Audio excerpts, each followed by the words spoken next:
Ada saya, Ananta, ada Mbak Hana, ada juga Mas Aga. Seperti yang disebutkan sebelumnya oleh Mas Hindu, kami mengikuti kompetisi BRI Data Hackathon 2021 dan kebetulan sebagai pemenang ya untuk kategori People Analytics.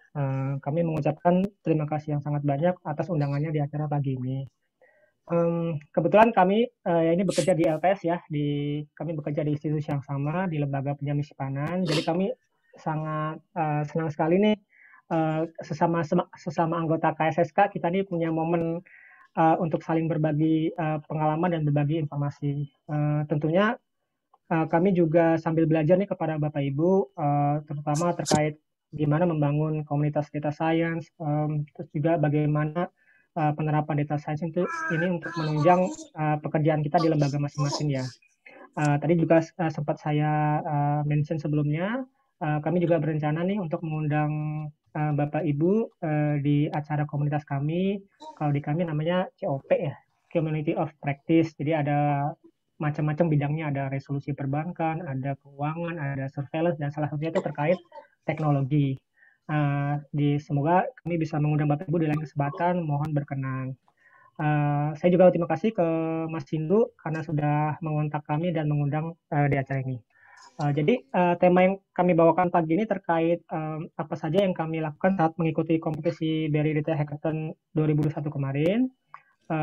Seperti mungkin yang Bapak Ibu sudah ketahui sebelumnya ya, di kompetisi ini kita diharapkan untuk melakukan predictive analytic ya, dengan membangun suatu machine learning model untuk memprediksi pegawai mana saja yang berhak untuk mendapatkan best performance. Kami akan sedikit share di sini beberapa ide kami saat melakukan EDA ataupun saat membangun model machine learning. Untuk mempersingkat waktu, silakan Mas Aga untuk mengawali presentasinya. Terima kasih.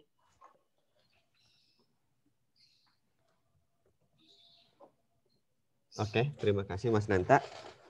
Oke, Bapak Ibu, mungkin sedikit saya ingin memperkenalkan tim kami.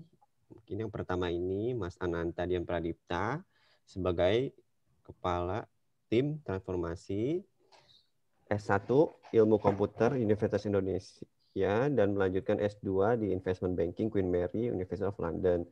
Yang kedua Mbak Handa ini di LPS sebagai claim handling untuk nasabah-nasabah seperti itu. Nah, terus S1-nya Ilmu Komputer di Universitas Gajah Mada dan melanjutkan S2 di Teknologi Informasi St. Germain University. Yang terakhir saya sendiri, Aga Dwi Nugraha sebagai IT developer, S1 Teknik Informatika, IT Telkom, dan melanjutkan S2 di Manajemen Unpad. Memang ceritanya kalau dari kita bisa bertemu menjadi satu tim, memang dulu kita di LPS ini satu divisi dan satu grup lah, istilahnya satu departemen, yaitu Departemen IT. Kebetulan juga kami duduk dulu sebelahan gitu, dan juga memang kita sering project bareng satu tim untuk project di kantor seperti itu. Jadi kebetulan kemarin kita cerita-cerita dan gimana kalau kita mengikuti lomba ini nih buat istilahnya buat mengetes pemahaman kita tentang data science seperti itu.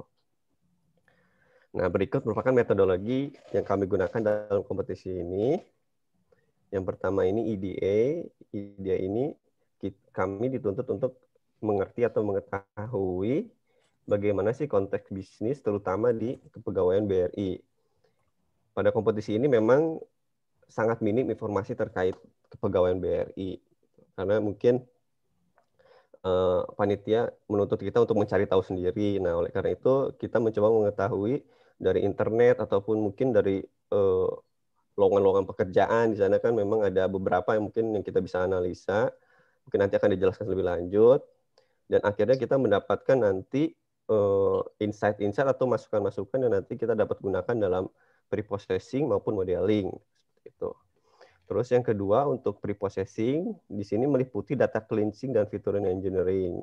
Di data cleansing ini kami melakukan beberapa proses, salah satunya seperti remove duplicate row, dan juga hingga kita kita mengstandaris beberapa variabel yang menurut kita belum pas lah seperti itu. Nah, untuk fitur engineering-nya ini kita juga menggunakan untuk membuat suatu variabel baru yang nantinya mempermudah kita dalam permodelan seperti itu. Dan yang ketiga ini modeling. Nah, modeling ini sebenarnya kita anggap sebagai ide kita yang alhamdulillah kita bisa juara gitu. Karena memang kalau untuk kompetisi ini memang ide itu penting ya gitu seperti itu. Nah, di sini kita mengcombine antara ensemble model based on employee type dengan hybrid rule based machine learning seperti itu. Dan yang terakhir kita melakukan evaluation. Evaluation ini kita menggunakan AUC. Ini sesuai dengan evaluation matrix yang ada di kompetisi BRI Data Hackathon ini. Nah, di sini sedikit tentang business understanding, di mana kita memang tadi dituntut untuk bisa mencari tahu bagaimana konteks bisnisnya. Nah, pada BRI Data Hackathon kemarin, kita mengambil topik, sebenarnya ada 2 topik, satu cash ratio, kalau nggak salah cash ratio, dan people analytic. Nah, kami di sini mengambil people analytic, di mana kita memang diminta untuk membuat suatu permodelan berdasarkan data histori, yaitu data KPI 1 tahun ke belakang seperti itu. Jadi diharapkan nanti kita dapat membantu HR itu untuk memprediksi performa karyawannya seperti itu.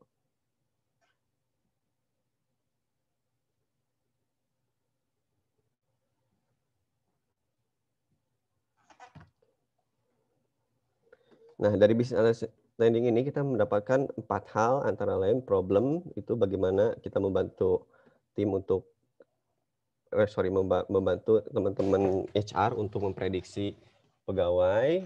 Yang kedua, goalnya gimana kita membangun sebuah machine learning yang akurat untuk menentukan employee performance. Dan objektifnya diharapkan model tersebut memang benar-benar dapat memprediksi best performance employee.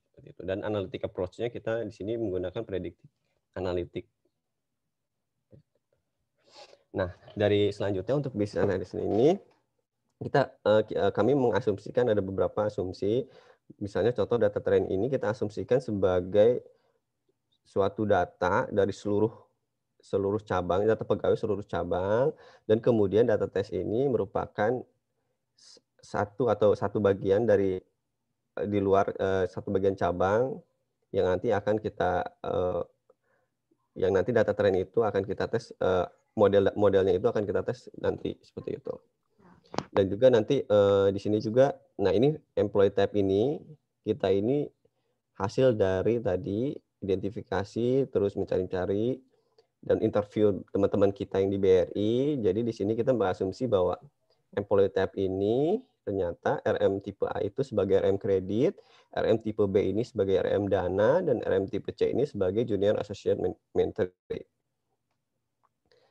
Nah, terus kalau kita lihat dari gambar di sini ini, bahwa ternyata kita bisa mengidentifikasi bahwa ternyata setiap employee type ini itu terdiri dari beberapa JG atau job grade. Job grade di sini contohnya RM tipe A, job grade-nya job grade 3, job grade 4, job grade 5, job grade 6. Dan ternyata setiap job grade ini dibagi juga menjadi beberapa PG. Contohnya job grade 3, PG1, PG2, PG3. Nah, oke. Nah, mungkin untuk business understanding seperti itu. Jadi memang business understanding ini memang sangat penting ya dalam kita untuk mengetahui pertama permasalahan, nanti identifikasi permasalahan seperti itu, sehingga kita dapat menentukan solusi mana sih yang pas gitu, seperti apa kemudian apa yang pas itu yang paling utama sih memang pertama kali kita harus mengetahui business understanding. Oke, mungkin untuk cukup untuk business understanding. Mungkin selanjutnya akan dijelaskan sama Mbak Hana. Dipersilahkan Mbak Hana. Dengar ya. Terima kasih pada Mas Aga. Di sini saya perkenalkan ya, saya Hana Mutia Agista. Saya di LPS ini seperti yang dijelaskan tadi, memang berada di grup penanganan klaim. Namun memang basicnya saya orang IT, lebih lama di dunia IT ya. Kalau di LPS itu sehari-hari saya itu, kalau di IT-nya, saya sehari-hari itu handle data warehouse, kemudian business intelligence gitu ya. Terus penyajian data pada satker, satuan kerja lain, seperti itu. Kebetulan dipindah ke penanganan klaim baru-baru ini. Nah, kita lanjut ya dari pembicaraan yang tadi terkait business understanding. Nah, sekarang nomor 2, yaitu data understanding atau exploratory data analysis. Nah, di sini kita mencoba untuk memahami data itu kontennya tuh apa aja gitu. Permasalahannya tuh apa? Kita coba mulai lihat dari data yang diberikan, dari studi kasus yang ada. Jadi data kalau dari perlombaan itu bentuknya CSV ya. Kemudian diberikan sekitar data tren sekitar 11.153 record. Kemudian ini termasuk binary classification problem, yaitu hanya ada 2 prediksi ya, 0 atau 1, yaitu best atau tidak. Kemudian berikutnya adalah bagaimana kita melakukan prediksi terhadap data tes sebanyak 6.000 record. Kalau kita lihat dari datanya, variabel-variabel yang ada, itu ada sekitar 22, ada job level, job duration in current job level, person level, dan seterusnya. Kemudian yang terakhir adalah, jadi ini prediktornya ya, kemudian yang terakhir adalah untuk prediksinya, yaitu best performance.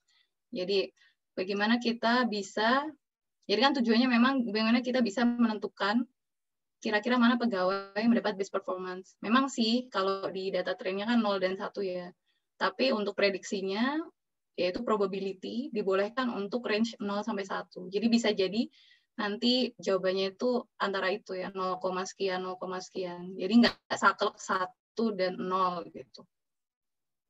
Jadi result-nya itu adalah angka probability-nya.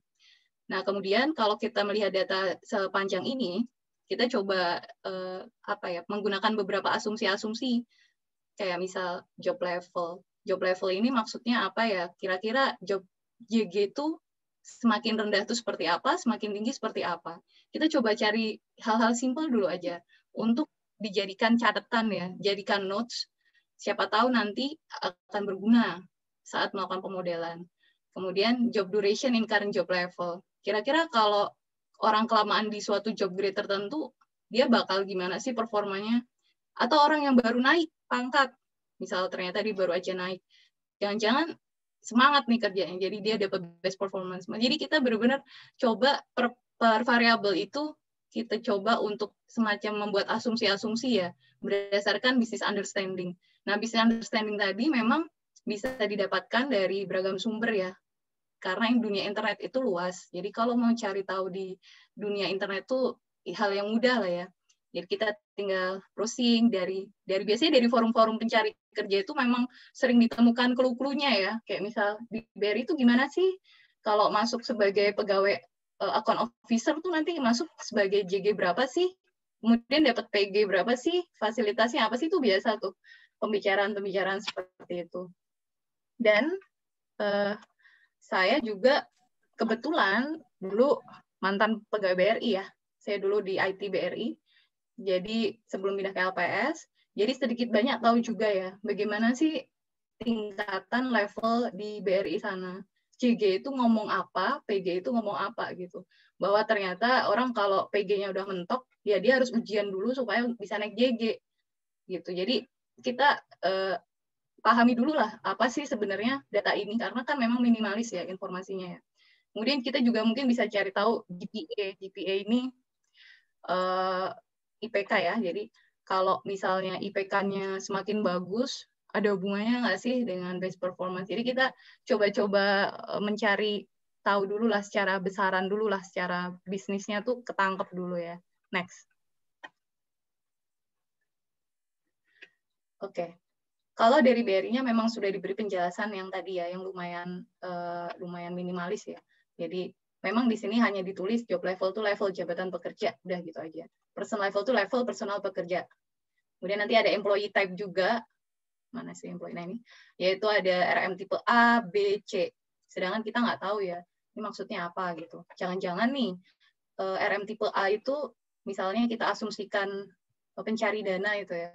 Jangan-jangan orang yang mencari dana di BRI itu mempunyai kans untuk mendapat best performance lebih besar nih, jangan-jangan. Maksudnya yang kayak gitu-gitu kan kita harus cari tahu ya. Kalau kita agak nggak tahu jenisnya tuh memang agak susah. Jadi kita harus mengasumsikan gitu. Kita coba lihat-lihat dari datanya dulu seperti apa.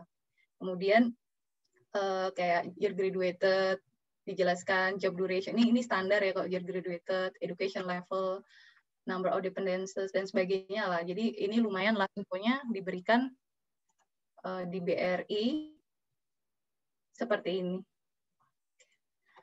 Oke, kemudian seperti yang dijelaskan sebelumnya tadi ya, memang setiap employee type itu memiliki job grade masing-masing, yang kemudian setiap job grade ini memiliki person grade-nya. Ya, kalau mau loncat ke pindah JG harus ujian dulu nih ceritanya. PG itu naik tuh tiap tahun naik. Kalau udah mentok ujian lagi, masuk ke JG berikutnya dan seterusnya. Kalau udah mentok gimana ya itu saya kurang tahu sih. Dan seterusnya ya. Jadi seperti itu. Kira-kira untuk proses bisnisnya di sana. Next. Nah, stop ya. Kemudian kita coba menggunakan mencari tahu ya karakteristik dari masing-masing variabel. Hal simpel aja. Kalau di R kan cukup STR. Dengan STR kita udah dapet tuh sebenarnya apa aja sih ya, variabel yang ada di situ. Ternyata yang tipenya kategorikal nih, vektor nih, job level, person level, employee type, marital status, education level. Nah, kemudian base performance sendiri yang harusnya ini klasifikasi, dia integer nih di sini. Artinya gimana? Kita harus menjadikan dia vektor juga dong, karena kan ini kategorikal ya. Akan pilihannya adalah 0 atau 1. Jadi kalau bisa ini nanti diubah. Jadi hal seperti itu sih kita lihat. Kemudian juga kita cari tahu juga mana saja yang ternyata bentuknya numerik atau angka ya, mana aja. Nah, dari sini selanjutnya adalah next. Next, oke. Kita menggunakan, kalau di R ya cukup summary aja ya. Ini summary sebenarnya result-nya nggak seperti ini ya, ini dirapiin aja nih ceritanya. Jadi nanti ketahuan ya, untuk yang berupa angka lebih enak nih bacanya. Angka minimalnya berapa, angka maksimalnya itu berapa, rata-ratanya ada berapa. Contohnya nih yang paling gampang IPK ya, GPA.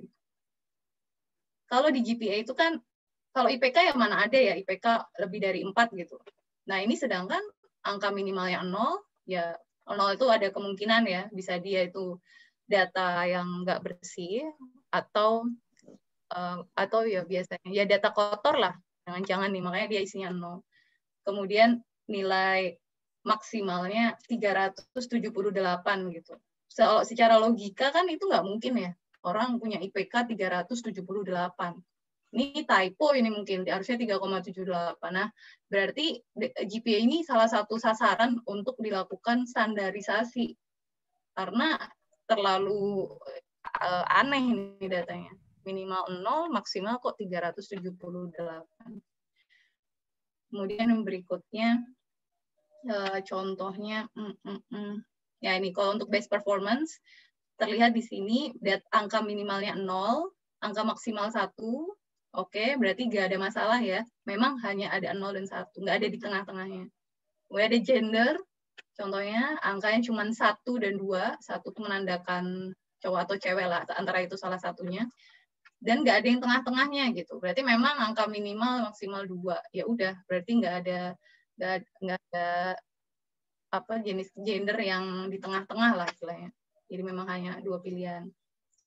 Dan seterusnya ya. Jadi kita perlu mendalami apa sih kok isi datanya itu masing-masing per variabel. Nah, ini memang prosesnya yang paling lama ya memang di EDA ini ya. Yang akan terus berulang untuk mencari apa sih yang bisa dimaksimalkan saat melakukan pemodelan nanti. Jadi, dari sini memang akan sangat berguna. Next.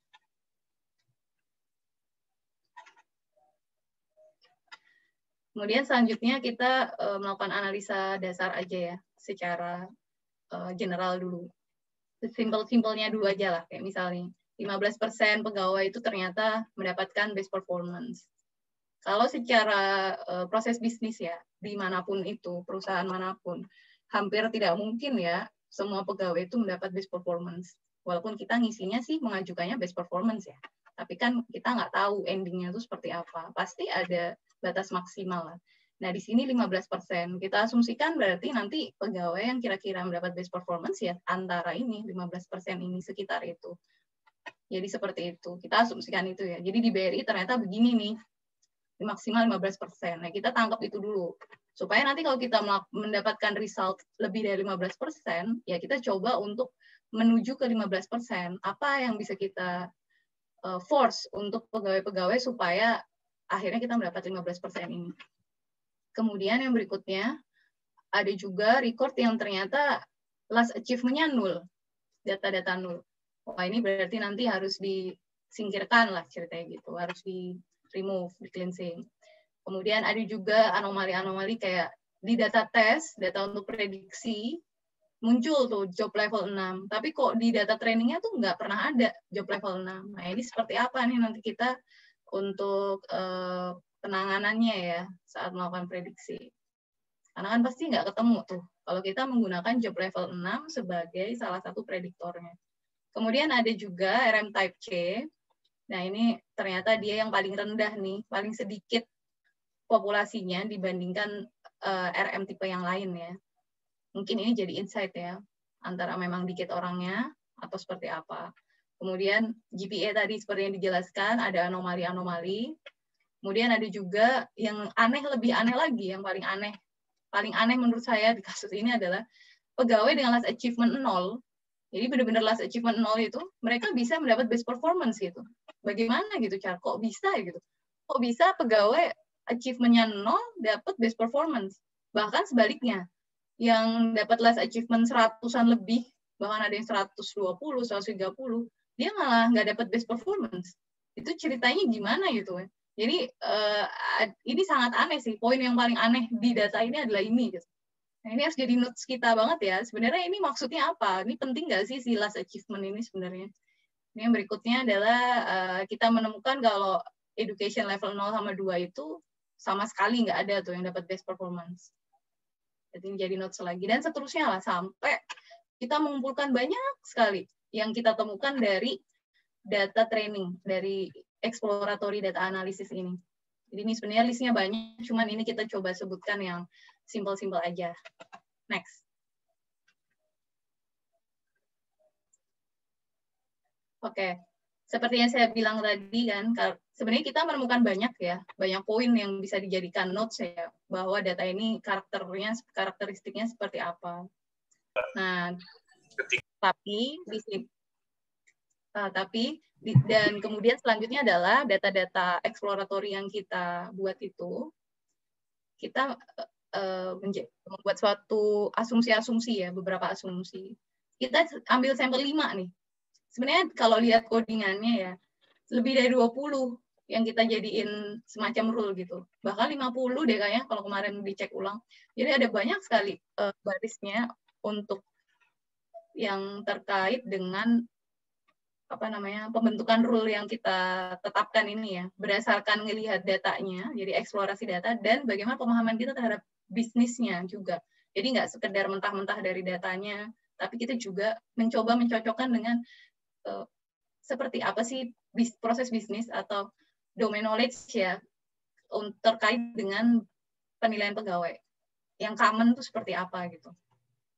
Jadi kalau kita coba pilih 5 yang ini yang simple aja ya, 5 simple ini. Jadi kita menemukan kalau PG1, PG2 itu kemungkinan dapat best performance itu rendah.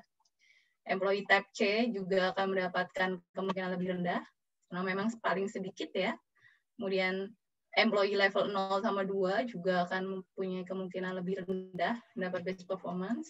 JG4, JG5 itu bisa malah mendapat kemungkinan lebih besar, karena memang ternyata kalau secara bisnis pas ya, dia memang level tinggi gitu, 4 sama 5. Sedangkan yang tadi yang person level PG1-2 memang rendah. Jadi cocok antara data dan bagaimana domain knowledge-nya gitu. Jadi kita mencoba mencocokkan itu. Ya karena jangan-jangan apa yang kita temukan di data sama domain knowledge-nya itu nggak match gitu, makanya nggak kita jadikan asumsi. Kemudian ada usia juga. Kalau dari datanya kita lihat, ternyata kalau di atas kelahiran 93 itu kesempatan untuk mendapat best performance rendah.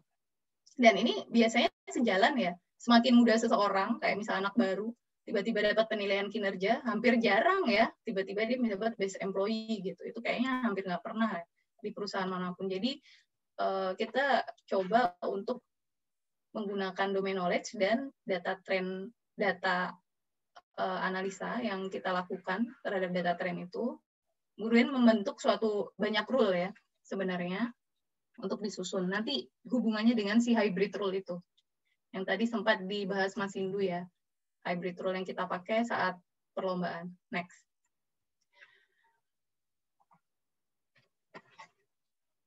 Oke, contohnya adalah ini.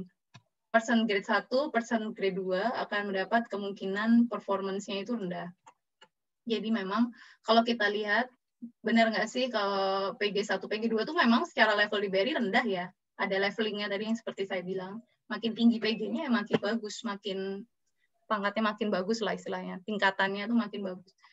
Jadi kalau secara domain knowledge memang PG1, PG2 itu paling rendah. Terus kita coba cocokkan dengan data yang ada ya. Kita tuh nggak perlu kaku ya saat melakukan analisa data ya. Memang sih kalau di R, Python itu memang kita bisa ya create grafiknya, tabelnya, dan bla bla blanya lah, banyak yang bisa dilakukan di situ. Cuman nggak menutup kemungkinan ya kalau datanya masih segini aja 11.000 sih Excel masih kuat ya. Ya apapun yang kita bisa lakukan, ya lakukan aja. Yang paling cepat kita lakukan. Karena kan kecepatan scripting sama kecepatan menggunakan Excel itu jelas beda ya. Kalau mungkin yang sudah sangat terbiasa mungkin oke lah tetap menggunakan R atau Python gitu. Tapi kalau masih belum terbiasa menggunakan Excel itu ya no problem ya kalau menurut saya ya. Yang penting insight-nya tuh dapat. Yang kita mau itu juga dapat gitu. Dan yang kita pahami dapat juga. Ya nggak usah dipaksa banget lah. Ya tapi kan endingnya adalah bagaimana melakukan pemodelannya menggunakan R atau si Python itu dan bahasa-bahasa itu. Jadi kalau kita mau senang belajar ini ya, maksudnya kita tidak perlu menyusahkan diri sendiri dulu nih. Yang penting kita senang dulu kan dengan apa yang kita kerjakan gitu. Nah ini contohnya saya ini pakai Excel aja nih, dipivotin aja, simple aja. Kita mencoba melakukan dengan hal yang gampang-gampang dulu aja lah. Kalau pakai R juga bisa sih sebenarnya. Kemudian ini ya, jadi dicocokkan, oh ternyata PG1, PG2 memang kemungkinan dapat, ini Mas Indu, saya juga biasa Excel, ya benar. Ya, biasa Excel, saya biasanya query gitu. Excel, query, cuman ya R ini ya nggak terbiasa digunakan ya. Orang tuh kalau belajar doang, training, tapi kalau tidak digunakan di keseharian, kayak di bidang pekerjaannya, ya nggak akan fasih-fasih gitu. Jadi kalau memang dipergunakan sehari-hari, memang bekerja data scientist misalnya, ya artinya dia akan selalu menggunakan itu ya fasih lama-lama. Tapi kalau kayak orang-orang yang saya sendiri pegangnya query SQL gitu, ya kalau tiba-tiba harus merubah habit jadi tiba-tiba bahasanya lain ya butuh waktu ya pasti ya. Tapi Google itu adalah teman kita ya, teman kita bersama, jadi nggak perlu takut, nggak ngerti sintak. Kemudian selanjutnya next. Jadi sini PG1, PG2 cocok dengan domain knowledge kita. Kemudian JG4, JG5. Benar nggak sesuai dengan persepsi kita tadi? Kalau mereka itu levelnya lebih tinggi, jadi JG-JG yang lebih rendah itu kemungkinan dikorbankan lah istilahnya. Dan ternyata memang sesuai. JG3 itu kemungkinan dapat best performance itu rendah sekali. Next.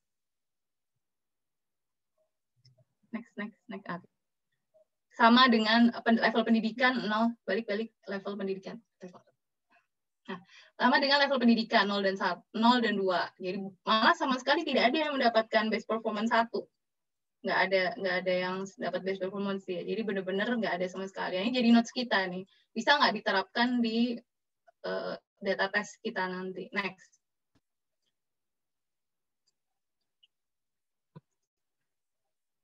Kemudian RM type C juga sama, dia akan mendapatkan kemungkinan paling rendah untuk mendapat best performance karena memang secara populasi juga paling dikit ya pegawai yang RM tipe C ini. Ya bisa aja kita nanti mengasumsikan dia akan dikalahkan lah istilahnya. Mengalihkan dia dengan angka tertentu sampai karena memang kita asumsikan dia mempunyai lower probability ya. Kemungkinannya kecil. Next. Kemudian secara usia tadi sempat dibilang ya, kalau ternyata usia yang muda itu biasanya dikorbankan nih. Nanti aja, tahun depan aja dapat best performance gitu, kasarannya gitu ya biasanya.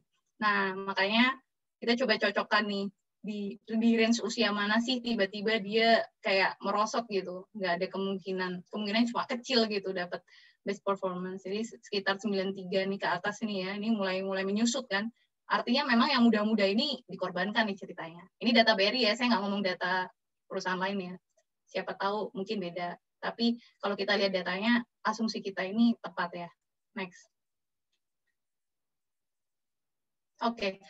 Yang berikutnya yang mungkin beda dari peserta lain adalah kuota. Kuota ini terinspirasi dari bagaimana di perusahaan-perusahaan itu biasanya ada force rank. Seperti yang saya bilang tadi, ada jatah di situ, bahwa semua pegawai tidak mungkin dapat best performance. Jadi dari data tren yang 15% tadi mendapat best performance, kita coba breakdown ke masing-masing employee type-nya. Tipe RM-nya apa, job level apa, person grade apa. Jadi group by 3 hal ini gitu. Masing-masing ini memiliki best performance sebanyak berapa? Berapa persentase berarti itu?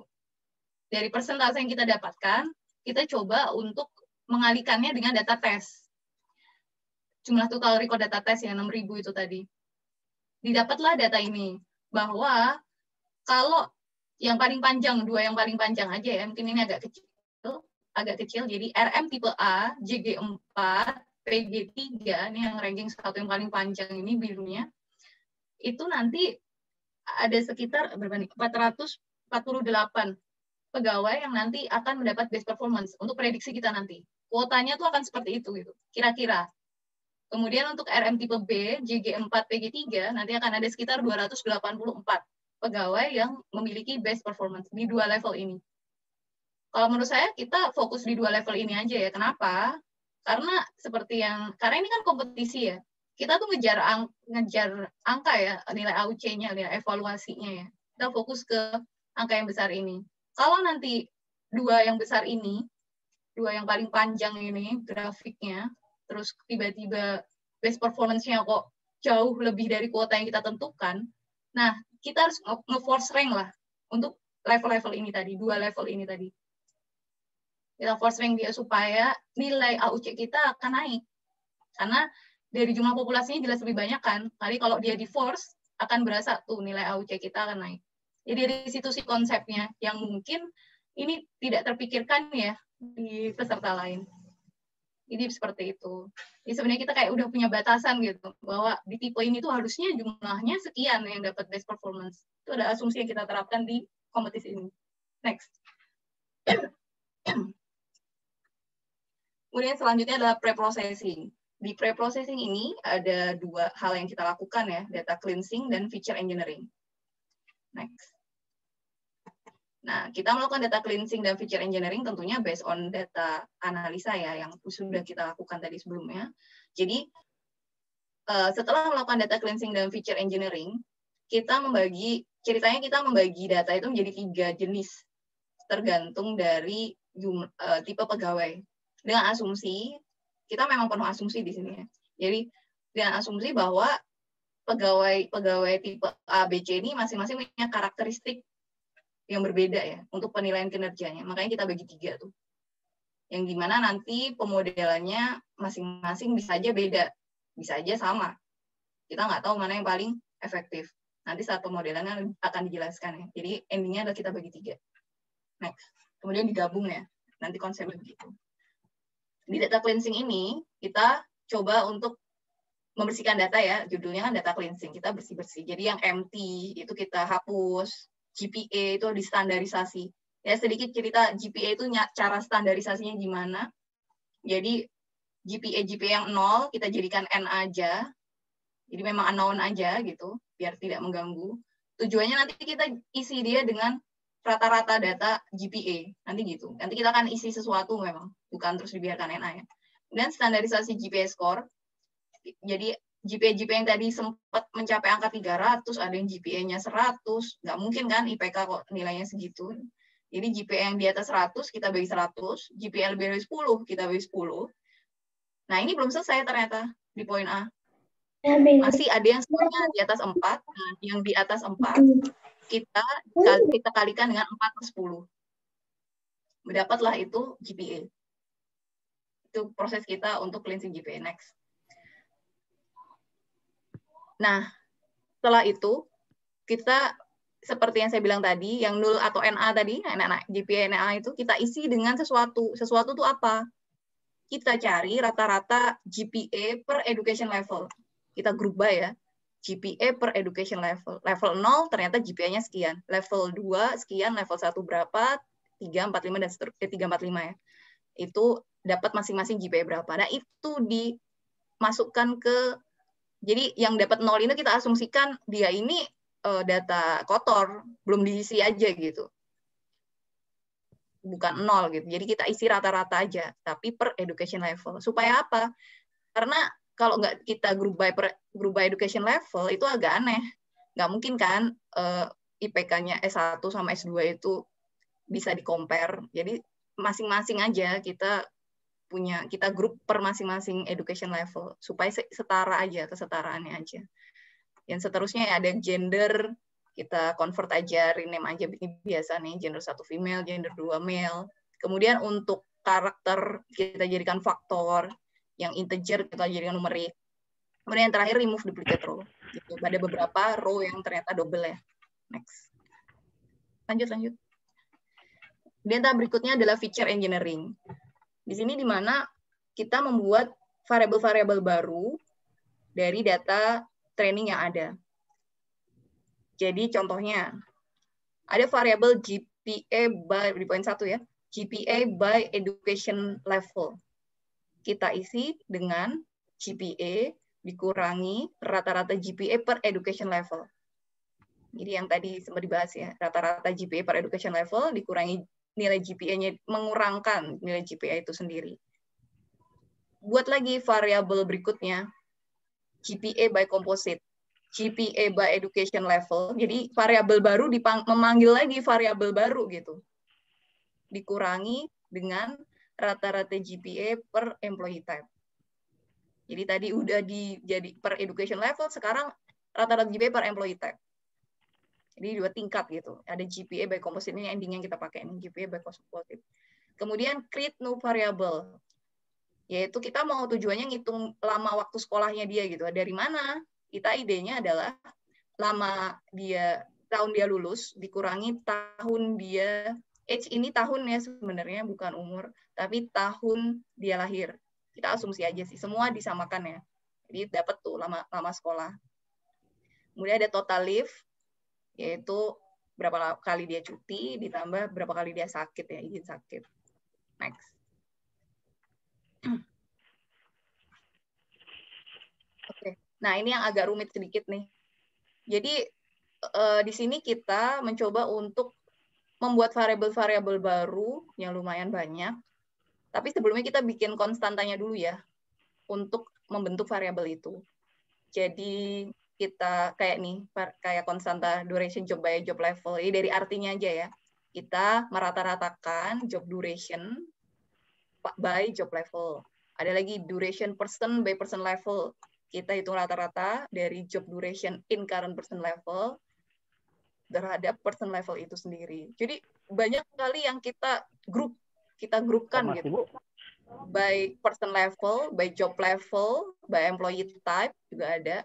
Jadi banyak ya apa yang kita jadikan konstanta dulu nih.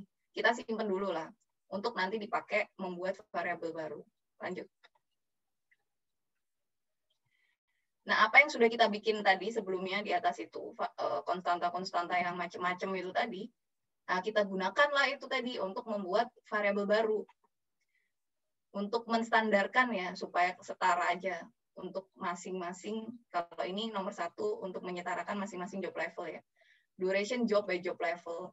Jadi tiap JG 3, JG 4, JG 5, job duration-nya ya kita samakan dengan masing-masing job level, jangan loncat-loncat antar job level gitu. Jadi kita kayak menstandarisasikan lah, seperti GPA tadi. Jadi job duration in current job level ini variabel BRI asli ya, job duration in current job level, dikurangi konstanta yang sudah kita bikin, duration job by job level dibagi dirinya sendiri ya, duration job by job level. Nah ini seterusnya nih, ini kalau dibaca capek juga nih. Jadi ini jadi ini banyak sekali yang dibuat variabel baru untuk agar pemodelan itu lebih bagus ya. Jadi tapi kita nggak ngomong ideal ya. Dari awal kita udah langsung tahu ini bakal bikin kayak gini, terlalu canggih ya. Ya ini setelah sekian proses kita punya ide-ide untuk seperti ini gitu. Karena kan memang life cycle-nya data science itu gitu ya, berulang ya, IDA, kemudian nanti pemodelan, evaluasi, balik lagi, IDA lagi, dan seterusnya, sampai mendapat hasil yang maksimal. Jadi bukan kita secanggih itu langsung, oh ini harusnya dibikin variabel ini, bla bla bla gitu. Nggak seperti itu. Jadi memang bertahap. Cuman ini kebetulan karena udah selesai kan kompetisinya, jadi ini yang kita lakukan. Kita rangkum langsung jadi satu. Seakan-akan ini langsung di depan ya, padahal bukan. Kita suffer juga untuk mencari tahu ini gitu. Next. Nah, selanjutnya akan dijelaskan terkait modeling, bagaimana tadi akan menggunakan pemodelannya, algoritmanya apa aja, kemudian hybrid rule itu seperti apa, itu nanti mungkin akan dijelaskan oleh Mas Ananta. Kepada Mas Ananta, dipersilakan. Terima kasih Mbak Hana, selamat pagi Bapak Ibu semua. Sekarang kami coba untuk share mengenai pemodelan yang kami lakukan, di mana sebenarnya secara garis besar dibagi menjadi dua, yaitu pertama adalah combination model. Jadi kami membagi model menjadi tiga berdasarkan employee type-nya, A, B, dan C. Dan yang kedua adalah penerapan hybrid rule based machine learning. Next, Mbak. Nah ini mungkin sebelum kami masuk otak-atik ke model ya, mungkin kami mencari referensi dulu, jadi literature review ya ke beberapa sumber. Salah satunya adalah Kaggle ya. Kaggle kan platform standar ya untuk melakukan pemodelan machine learning. Nah, jadi kami banyak belajar dari situ. Kami coba cari-cari kira-kira untuk kompetisi yang serupa di sebelum-sebelumnya tuh yang memenangkan tuh model yang seperti apa sih gitu ya. Nah, kami mendapatkan ada source di sini, jadi ada Kaggle itu ya, ada winning solutions of Kaggle competitions.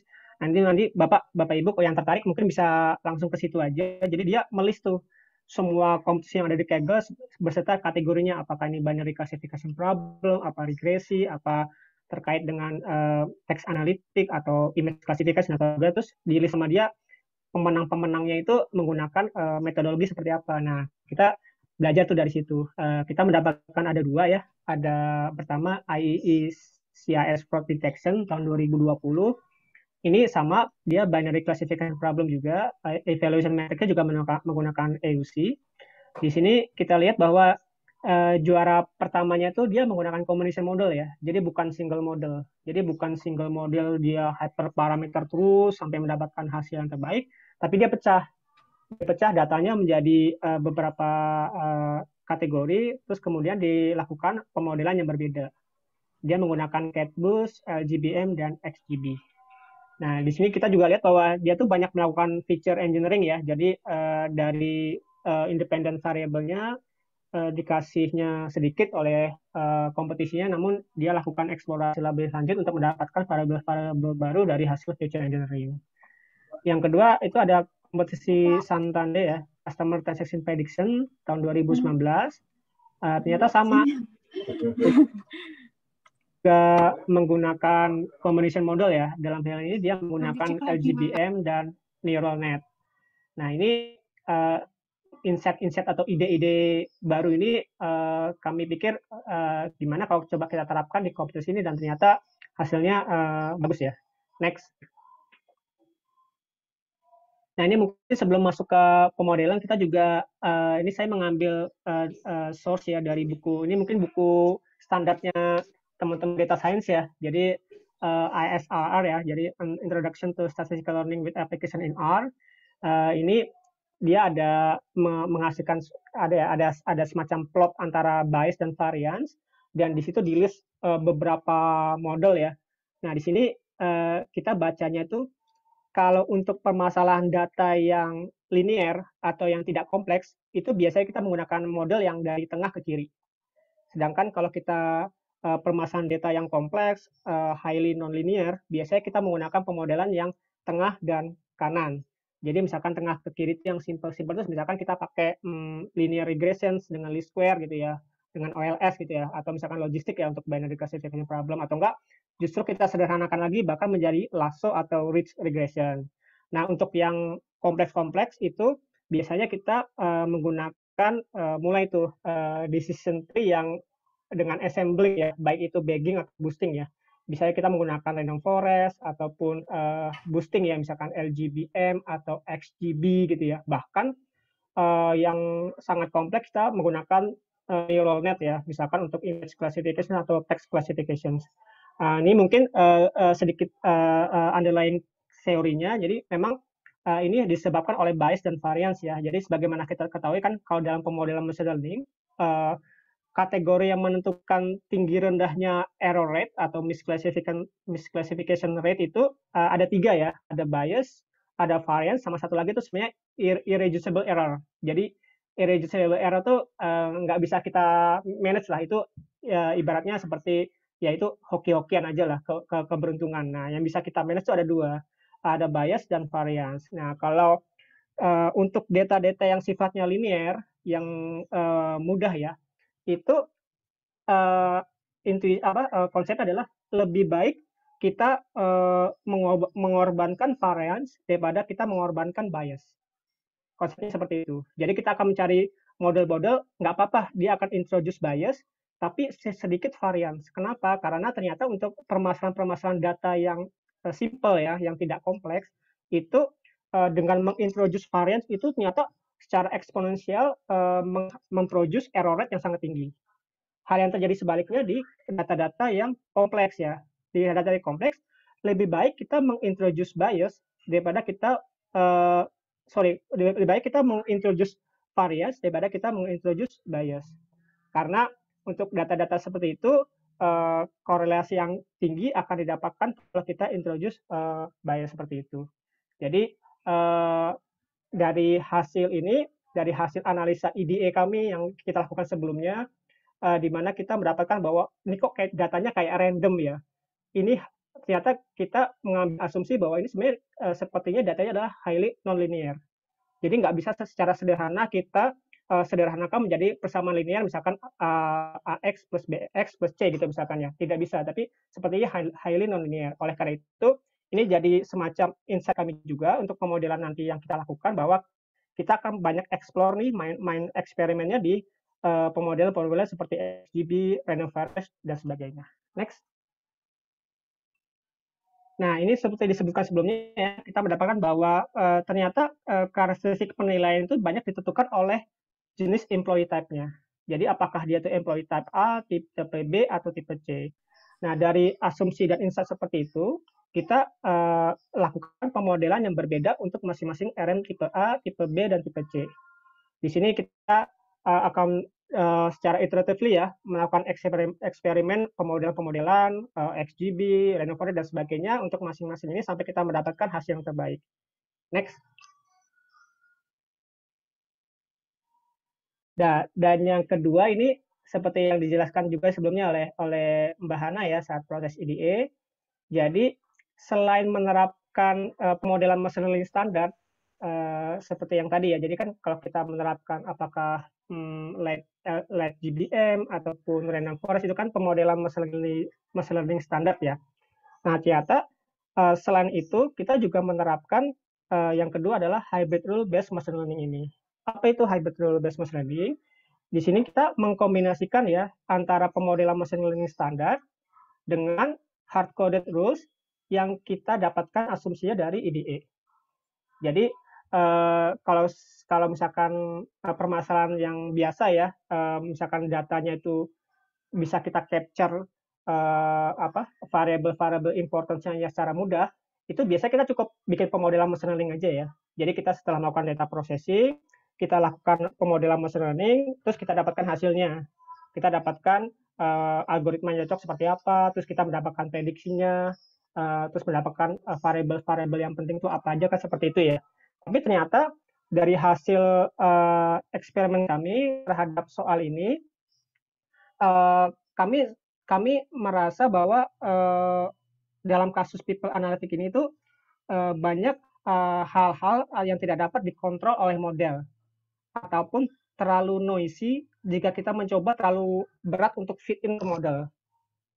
Nah, hal-hal seperti itu misalkan bisa terjadi karena faktor misalkan aturan kepegawaian di perusahaan, misalkan aturan-aturan etik ya yang mempengaruhi performance pegawai, atau juga misalkan penilaian values pegawai kan banyak di beberapa perusahaan kan values pegawai itu kan mempengaruhi penilaian juga ya. Nah, kira-kira seperti itu. Sehingga kita berasumsi bahwa menerapkan model machine learning standar saja tidak cukup. Harus kita bantu lagi dengan penerapan rule based yang kita dapatkan saat proses EDA. Nah, penggabungan antara dua itu kita jadikan final model untuk melakukan final prediction. Kira-kira seperti itu. Nanti di belakang akan dijelaskan gimana sih exactnya ya, gimana kita sih menerapkan hybrid dulu kayak apa, nanti akan dijelaskan di belakang. Next. Oke, jadi final model kami yang kami terapkan di kompetisi ini adalah pertama kami melakukan combination model. Setelah itu kami lanjutkan dengan penerapan hybrid rule based machine learning berdasarkan asumsi dan kuota tadi. Hasil akhirnya adalah final model yang kami pakai untuk melakukan prediksi terhadap testing data. Kira-kira seperti itu. Oke, next. Nah, ini mungkin ini ya teman-teman di sini juga sudah paham semua ya. Jadi ini adalah metodologi dalam hal pemodelan machine learning. Di sini kami dari data trend, 100% data trend, kita bagi menjadi dua ya, trend data dan validation data dengan proporsi 70-30 menggunakan stratified random sampling. Nah, stratified random sampling ini harus kita pilih ya, variabel apa yang kita jadikan pemisah untuk stratified random sampling ini. Di sini kita pilih variabelnya adalah employee type. Jadi employee type A, B, dan C. Gunanya untuk apa? Gunanya untuk kita menjaga keterwakilan dari employee type tersebut terhadap baik itu training data ataupun validation data. Jadi jangan sampai nih di validation data kita misalkan itu isinya data-data ya employee type A semua atau employee type B semua, tapi tidak ada employee type C. Nah, itulah gunanya kita melakukan certified random sampling untuk menjaga keterwakilan dari employee type. Terus kemudian kita melakukan training, jadi dari training data 70% tadi kita lakukan train model, terus kemudian kita lakukan set hybrid rule based machine learning, terus kemudian kita evaluate hasilnya, terus kita setelah dapat evaluate kita lakukan fine tune, kita misalkan melakukan hyperparameter dan sebagainya. Itu kita lakukan secara iteratif terus-menerus sampai kita mendapatkan dua hal. Apa aja? Yang pertama, kita mendapatkan EUC score berdasarkan validation dataset yang tinggi. Itu yang pertama. Terus yang kedua, kita mendapatkan convergence dari hasil evaluasi validation dataset dan juga training dataset. Jadi jangan sampai kita melakukan overfitting nih. Di poin kedua ini intinya adalah jangan sampai kita melakukan overfitting baik itu kepada training data ataupun terhadap validation dataset. Kalau misalkan kita melakukan overfitting terhadap training data tuh ibaratnya kan kita seperti ini ya. Misalkan ada ujian di sekolah, kita dikasih soal latihan secara terus menerus, terus kita hafalin terus tuh sampai kita hatam tuh soal-soal persiapannya. Tapi nanti pas ujian benerannya kita malah nggak bisa jawab sama sekali karena kita terlalu kita learn terus-terusan terhadap contoh-contoh soal saja gitu. Jadi saat dihadapkan terhadap unseen datanya kita malah nggak bisa berbuat apa-apa. Dan sebaliknya juga jangan sampai kita overfitting terhadap validation dataset. Itu analoginya seperti ya kita nggak belajar sama sekali, tapi nanti pas ujian kita tiba-tiba dapat nilai yang bagus saja. Sebenarnya bagus sih karena skor kita kan nilai raport kita akan tinggi, tapi kan kita nggak confidence ya. Apakah benar ini nilai skornya tinggi? Apa jangan-jangan hanya kebetulan atau hoki doang? Nah itulah gunanya saat kita melakukan pemodelan, kita harus dapatkan dua hal tadi, yaitu skornya sendiri bagus menurut EUC baik itu terhadap validation dataset ya. Terus yang kedua adalah convergence ya antara hasil training, hasil validation kita terhadap training dataset ataupun hasil EUC kita terhadap validation dataset. Kira-kira seperti itu analoginya. Terus kemudian dari hasil ini kita dapatkan candidate model. Terus kemudian dari candidate model ini kita lakukan retrain ya. Kita training kembali terhadap 100% dataset. Jadi kalau yang sebelumnya kita cuma 70%, kita lakukan retrain lagi terhadap 100% data train. Terus kemudian kita terapkan lagi hybrid rule based machine learning, kita dapatkan final model. Nah, final model ini yang kita lakukan prediksi terhadap testing dataset. Kira-kira seperti itu ya, metodologi yang kami lakukan untuk pemodelan. Next. Nah, ini pertanyaan menarik sih sebenarnya nih. Gimana kita tahu ya dari hasil EDA itu ini kan datasetnya ini highly unbalanced ya. Nggak balance antara yang best performance dengan yang non best performance. Itu kalau tadi Hana bilang kira-kira sekitar 15% ya Hana, atau 1:6 ya kira-kira ya. Nah itu idealnya memang kita lakukan oversampling ataupun undersampling. Misalkan kita menggunakan smooth itu yang paling umum ya dan sebagainya. Kami pun awalnya mencoba melakukan itu, namun ternyata dari hasil percobaan kami hasilnya malah lebih jelek ya. Baik itu kita mendapatkan EUC yang jelek terhadap validasi dataset, dan hasilnya juga nggak konvergen ternyata. Jadi kami sudah mencoba beberapa kali smooth. Kalau smooth kan ada beberapa algoritmanya ya. Jadi smooth dengan menggunakan random forest, smooth dengan menggunakan LGB dan sebagainya. Karena smooth itu kan sebenarnya dia melakukan prediksi juga di dalamnya ya kan. Dia melakukan predictive analytics juga tuh sebenarnya di dalam smooth itu. Nah, makanya sebenarnya di smooth itu kita bisa pilih kernel apa sih yang kita pakai, apakah itu random forest atau LGB dan sebagainya. Nah, kita udah coba semuanya itu dari random forest, LGB, bahkan yang linear juga kita coba itu. Tapi ternyata hasilnya kurang bagus ya, kurang memuaskan ya. Sehingga kita akhirnya cukup menggunakan parameter yang ada di masing-masing algoritma. Misalkan untuk LGBM ya, yang ada di gambar sebelah kiri ini, kita pakai parameter scale post weight aja. 6 itu artinya 1:6. Jadi kita memberitahu si LGBM ini bahwa ada imbalance dengan perbandingan 1:6. Kira-kira seperti itu. Nah, untuk random forest seperti apa? Random forest juga kita akhirnya kita menggunakan parameter strata aja. Strata ini sama konsepnya. Jadi kita memberitahu random forest data trend best performance kita. Nanti dia otomatis ada imbalance nih dengan proporsi 15%. Kira-kira seperti itu. Nah, ternyata didapatkan bahwa dengan menyerahkan imbalance ini terhadap algoritmanya, ternyata hasilnya malah lebih bagus dibandingin kita utak-atik di awal. Nah, ini memang jadi kalau misalkan mau ditarik kesimpulan, berarti apakah cara ini lebih baik dibandingkan menggunakan smooth? Menurut saya sih enggak ya. Menurut saya bukan itu. Ini memang lebih karena karakteristik data trend yang diberikan ke kita oleh BRI di kompetisi ini. Itu menurut kami benar-benar random sih ya.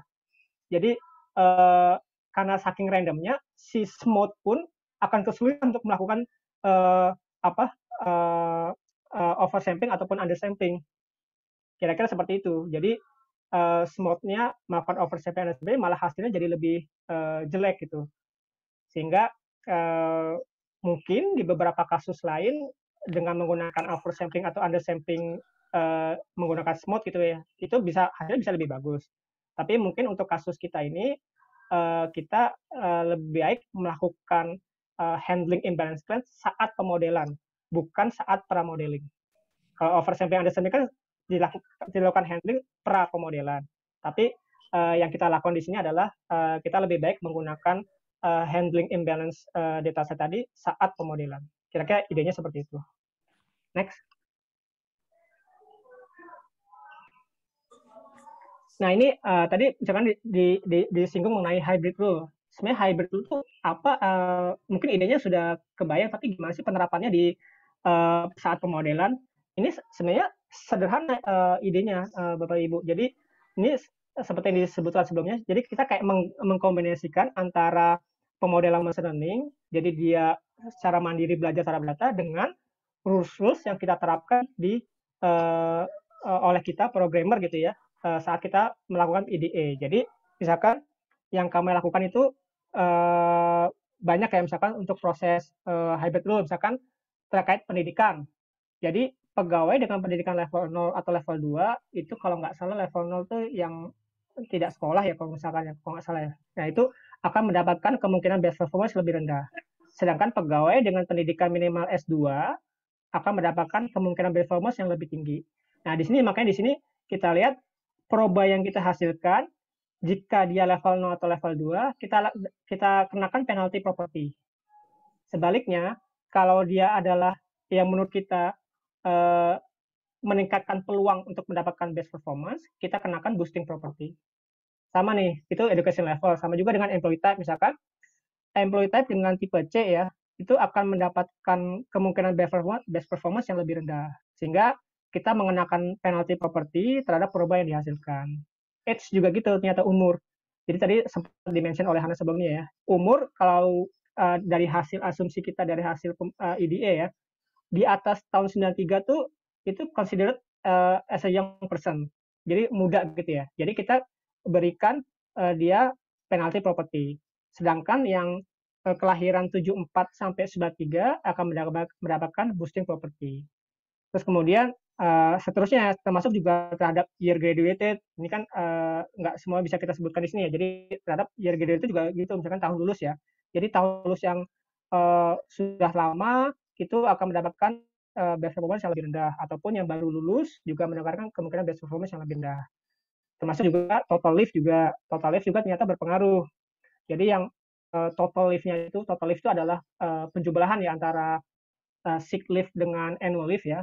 Itu kalau di atas 21 hari itu kita kenakan penalty property dan seterusnya sampai kita pada akhirnya kita mendapatkan final model untuk melakukan prediksi kira-kira gitu. Nah, penalty property, boosting property itu apa? Itu bisa macam-macam teman-teman.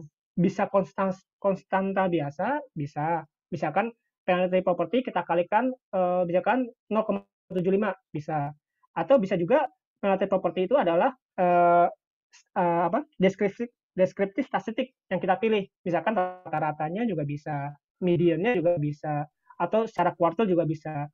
Misalkan kita jika nilai GPA-nya itu jauh lebih rendah dari yang kita harapkan, itu nilai penalty property-nya lebih tinggi dibandingin kalau yang range-nya antara nilai GPA dia dengan yang kita harapkan itu lebih rendah. Kira-kira seperti itu. Jadi penerapannya bisa macam-macam, bisa tadi ya, bisa konstanta atau bisa menggunakan deskripsi statistik dan sebagainya. Tapi intinya adalah penalty dan boosting property itu kita kenakan terhadap hasil dari pemodelan machine learning. Nah ini menarik nih juga karena ini terus terang terpaksa kita lakukan karena kalau kita tadi disebutkan sebelumnya, kalau kita rely on model machine learning itu hasilnya nggak bagus teman-teman. Karena datanya itu sangat random. Makanya setelah kami awal minggu kompetisi ini ya, kami biasa ya dari cleansing biasa, terus kita lakukan pemodelan biasa gitu ya, terus kita HP parameter biasa, terus dapatkan hasil, hasilnya jelek sekali. Itu kita ulang dari awal tuh. Kayaknya kita nggak bisa deh menyerahkan kasus ini hanya ke pemodelan machine learning standar. Kita harus lakukan intervensi lebih. Makanya kita explore lagi tuh di awal terkait apa sih RM, terus kira-kira kalau si mantri itu usianya kira-kira emang benar ya, apakah terlalu muda atau terlalu tua tuh bisa berpengaruh ke best performance dan sebagainya. Itu kita definisiin ulang lagi tuh dari kita hasil riset dan sebagainya. Jadi ya mudah-mudahan mendapatkan gambaran ya kira-kira bahwa ya ini ya pemodelan machine learning pun terkadang harus mendapatkan intervensi dari kita berupa rules tadi. Mungkin kira-kira idenya seperti itu. Next. Nah ini juga kuota ya. Kuota ini juga tadi menarik disampaikan oleh Hana. Kita juga terapkan nih ke pemodelan kita. Artinya misalkan untuk RM tipe A, JG4, TG3 gitu ya. Itu dari hasil proba yang kita dapatkan, kita lakukan ordering berdasarkan nilai probanya. Kalau untuk nilai-nilai proba yang rendah dan dia berada di luar batas kuota yang kita tetapkan, itu kita force dengan kita kenakan penalti properti. Kira-kira sama idenya. Tujuannya apa? Jadi seperti tadi Hana sebutkan bahwa kita berupaya untuk melakukan force rank.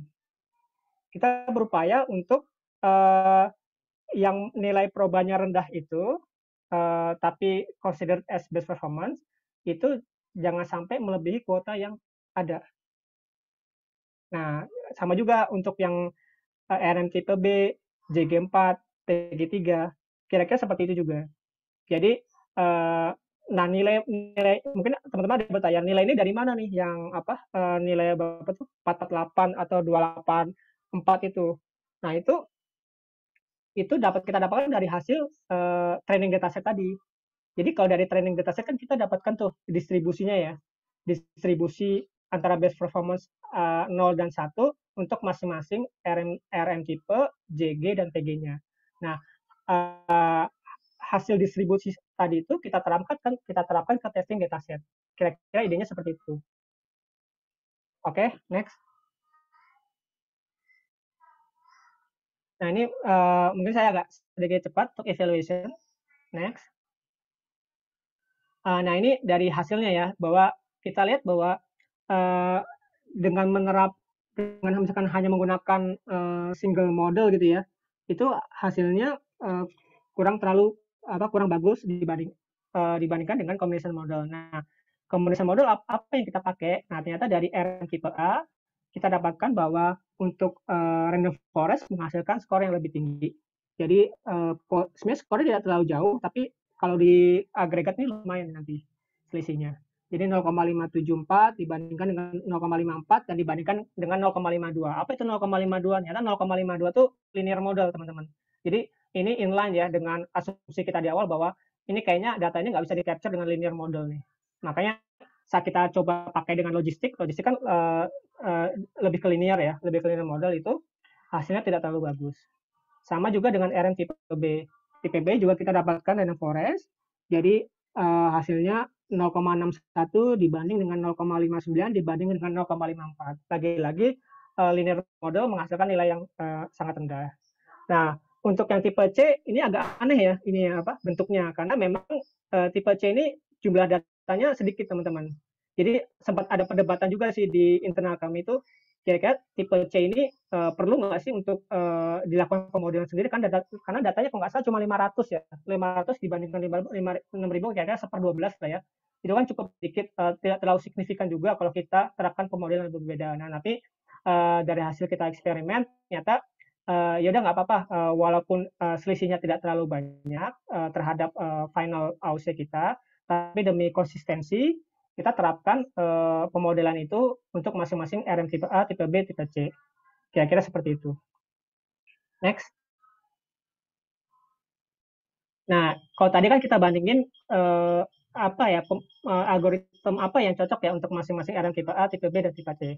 Nah, kalau ini kita coba bandingkan apa sih efek dari hybrid rule based model tadi terhadap hasil pemodelan kita. Ternyata benar teman-teman, setelah menerapkan hybrid rule based ini, hasil yang didapatkan lebih tinggi dibandingkan kita hanya menggunakan pemodelan machine learning secara standar.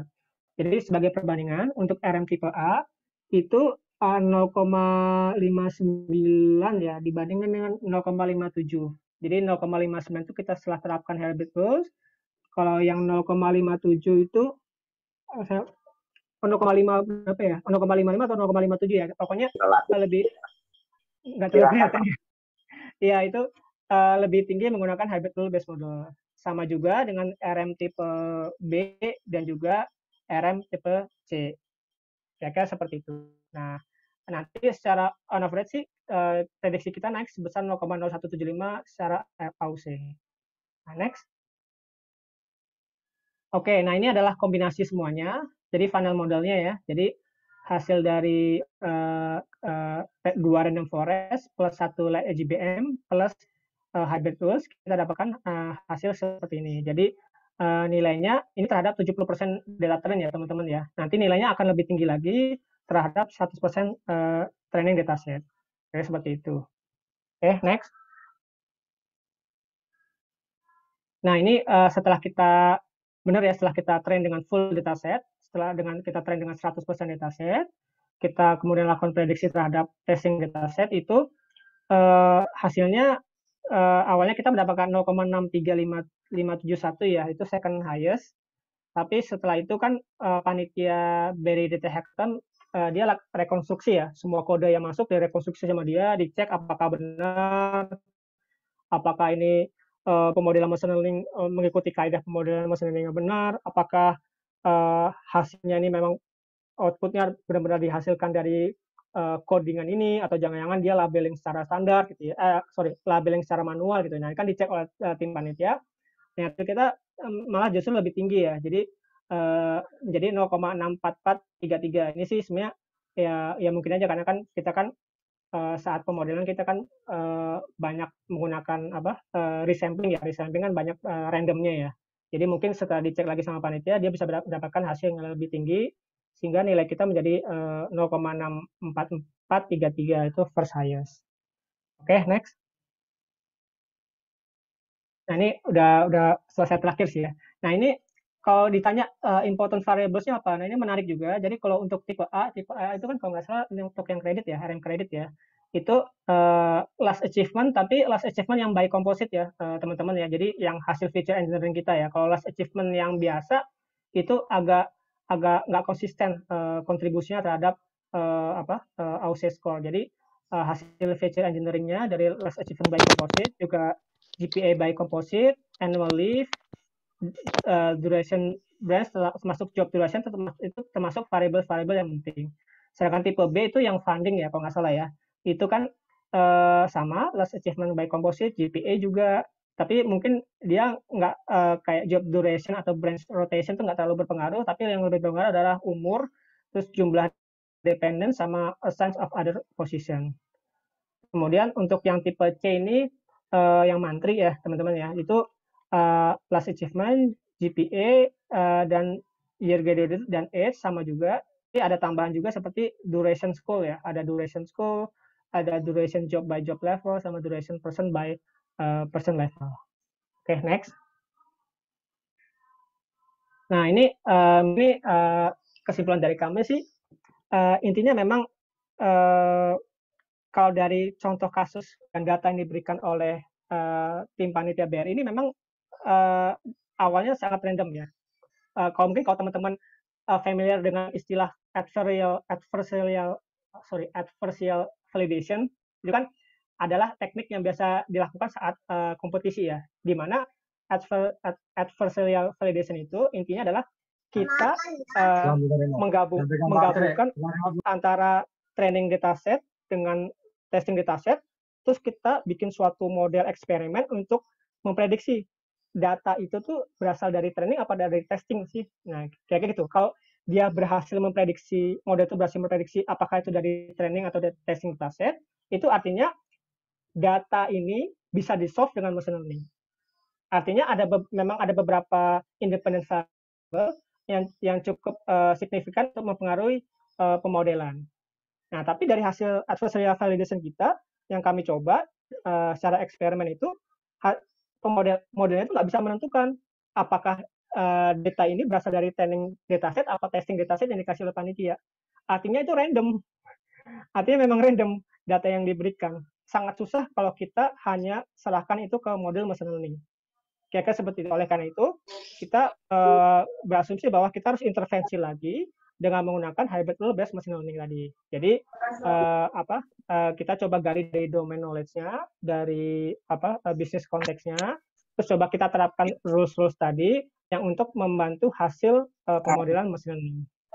Mungkin secara singkat kesimpulannya seperti itu ya. Selain ya itu ya, kita harus menerapkan feature engineering, terus kemudian model combination dan hybrid rules ternyata dapat meningkatkan prediksi, terus kita juga harus mempelajari bisnis konteks dan EDA.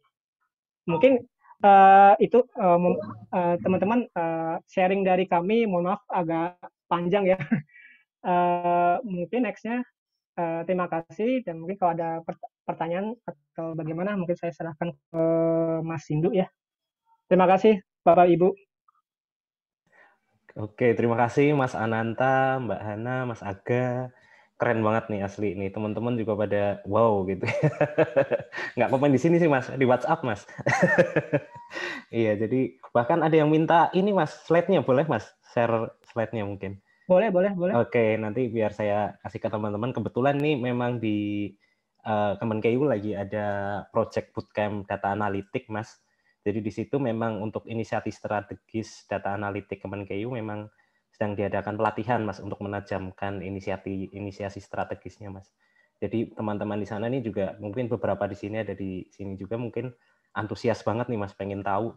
Dan setelah tahu tuh pengen mempelajari bener tuh apa yang Mas tim Sonata lakukan dengan tadi ya proses di depannya EDA-nya juga udah mantep banget, ada fitur engineering-nya juga mantap, kemudian permodelannya juga saya kira nggak serumit ini, ternyata rumit tapi semuanya ini ya, semuanya penuh makna, maksudnya ada sesuatu yang ingin dicapai dan ada targetnya, nggak hanya asal-asalan membuat gitu ya. Itu yang membuat saya juga kagum dan bela-belain nih Mas, langsung hubungi Mas Ananta ya waktu itu. Gitu. Nah ya monggo ini teman-teman ada pertanyaan mungkin tadi di chat Mas, yang apalagi nih ya, penalty property dan boosting property ini udah dijawab sepertinya tadi ya Mas ya. Ya, ini mungkin sebenarnya saya sambil ngetik tapi langsung aja lah ya. Iya monggo Mas. Ya mungkin jadi penalty property, boosting property tadi mungkin udah ya Bapak Ibu ya. Jadi memang bisa macam-macam, bisa konstanta ataupun bisa juga hasil deskriptif statistik. Nanti teman-teman eksperimen dan iteratif untuk dicobain satu-satu mana yang menghasilkan nilai yang memuaskan. Untuk apa yang saya dilakukan?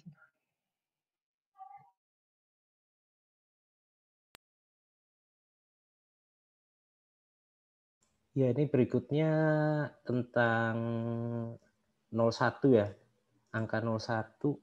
Duh nih mati kayaknya.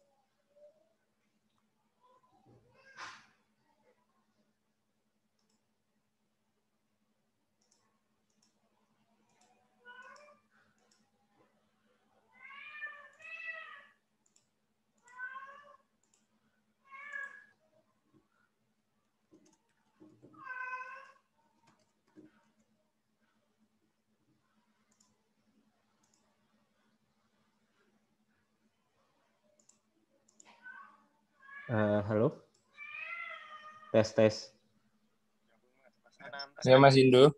Nah, iya, saya kira putus punya saya. Putus ya, maaf.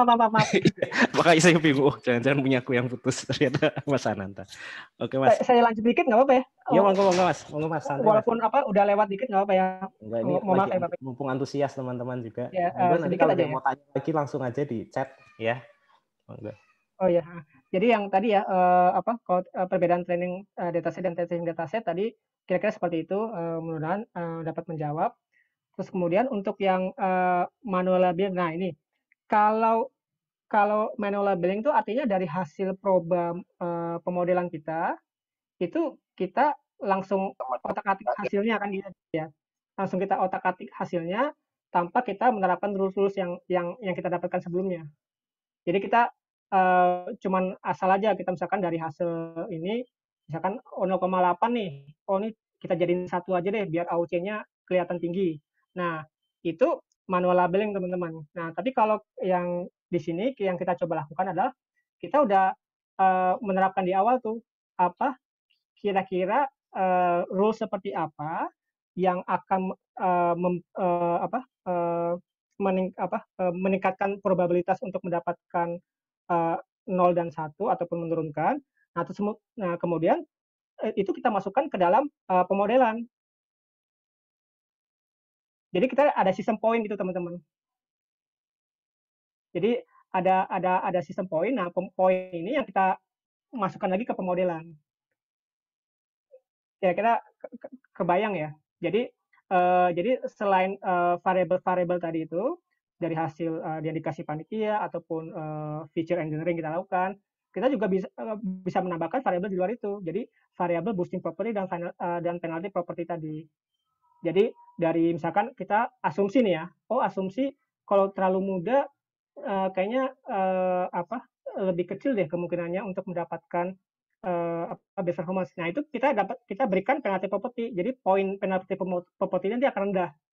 Sedangkan sebaliknya juga gitu. Kalau misalkan range-nya itu adalah range yang tadi kelahiran 74 sampai 93 ya kalau tidak salah ya. Itu kita taruh di boosting property. Nanti kita train lagi modelnya. Kira-kira seperti itu. Jadi bukan bukan dari hasil output probanya langsung kita asal misalkan langsung jadi 0 atau jadi 1, kira-kira seperti itu. Mudah-mudahan menangkap ya, Bapak. Iya, terima kasih. Ya, monggo. Mungkin ada yang mau tanya lagi. Kalau nggak ngetik, mau langsung juga boleh. Ya, monggo. Ada Hana Aga juga. Iya. Monggo ini Mbak Ana ya? Ya, mohon maaf Mas. Tadi silakan Mbak.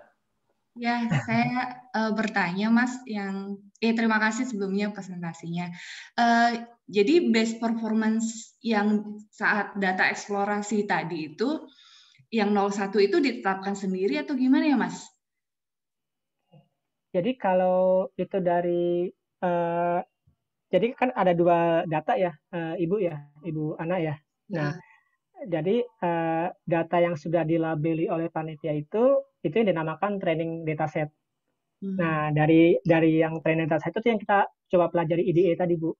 Jadi kita coba pelajari, cari insight-nya, kira-kira menurut yang jawaban BRI itu yang sudah dikasih ke kita itu, yang di training dataset itu, yang dapat nilai 1 atau best performance itu yang kayak apa sih, pegawai yang kayak apa sih, kira-kira kayak gitu. Terus yang dapat 0 tuh pegawai yang kayak apa sih. Nah, dari situ dapat insight-nya, terus kita bikin modelnya, terus belajar dari situ. Nah, kalau yang testing dataset itu nggak dikasih kunci jawabannya, Bapak Ibu. Jadi tugasnya model kita yang untuk memprediksi. Nah, ini yang dilombakan. Nanti sebenarnya di belakang layar itu ya, teman-teman BR itu udah punya kunci jawaban yang testing dataset, kira-kira seperti itu. Tapi nggak diberikan ke kita. Nah, nanti tinggi-tinggian skornya itu berdasarkan itu tuh. Apakah jawaban yang kita dapatkan dari model kita itu beti nggak sama yang di kunci jawaban dimiliki oleh panitia, kira-kira seperti itu, Ibu.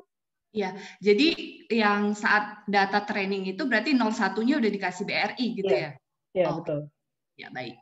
Terima kasih, Mas. Itu aja.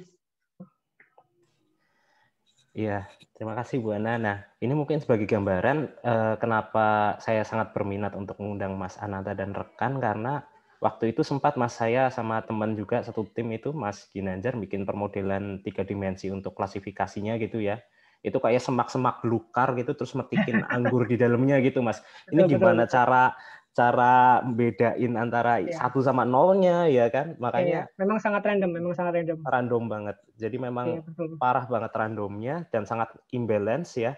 Jadi benar-benar waduh itu bikin stres banget tuh. Oke, biasanya kalau kompetisi kayak gini tuh langkah pertama kita tuh terkadang kita eksperimen dengan adversarial validation tadi, Mas. Kira-kira data itu random apa enggak sih gitu. Nah iya Mas, itu makanya. Nah mungkin teman-teman ada pertanyaan lain mungkin buat ini tim Sonata.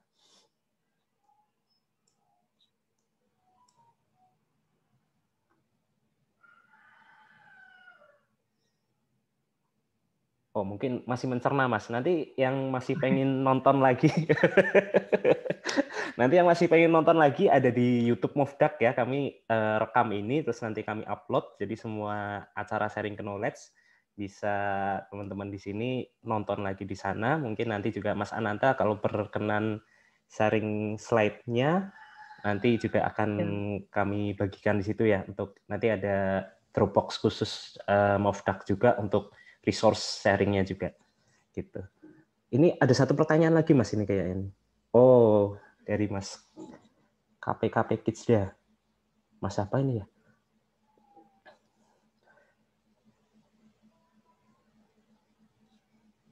Ini hasil akhirnya modelnya ada 3 ya Mas, 2 RF dan 1 LGBM pertanyaannya. Ya, betul sekali Pak. Jadi untuk tipe A itu RF1 lah. Itu ada parameternya sendiri, ada importance variable-variabelnya tuh yang dimasukkan ke situ juga sendiri, importance sendiri. Terus RF2 untuk yang tipe B itu beda lagi parameternya dan beda lagi importance variable-nya. Terus yang ketiga LGBM. Oke.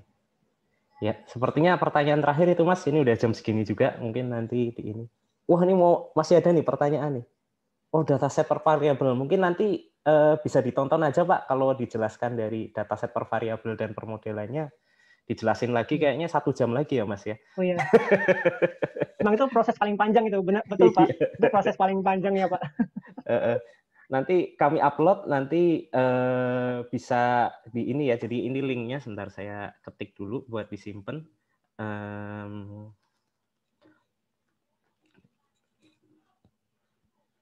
Oh itu tuh ada ininya, ada slide-nya juga dari Mas Aga. Terima kasih Mas Aga.